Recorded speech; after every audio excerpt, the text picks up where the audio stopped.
जेलीप्रमाणे रसरशीत कैरी पाक किंवा कैरीची बर्फी बनवूयात। त्याच्यासाठी 1 किलो तोतापुरी कैरी घेतलेली आहे। कैरी चांगली कडक आणि धुवून स्वच्छ करून पुसून घेतलेली आहे। कैरीची सालं काढून कैरीला पातळ असं कापून घेतलेलं आहे। आता 1 किलो कैरीसाठी फक्त अर्धा ग्लास पाणी टाकायचं आहे। हाय फ्लेमवरती कैरीला उकळी काढून घ्यायची।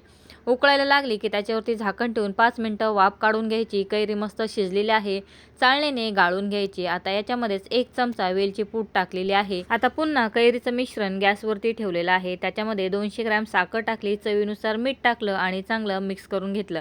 कैरीचं मिश्रण चांगलं आटल्यानंतर त्याच्यामध्ये अर्धा चमचा तूप टाकायचं आणि मिश्रण पॅनला सोडायला लागले की तेल लावलेल्या ताटामध्ये मिश्रण काढून घ्यायचं। रात्रभर फॅन खाली सुकवून घ्यायचं। कैरी पाक किंवा कैरीची बर्फी बघा अतिशय सुंदर अशी तयार झालेली आहे। आपल्याला हव्या त्या आकारामध्ये कैरीच्या वड्या पाडून घ्यायच्या किंवा रोल करून घ्यायचा।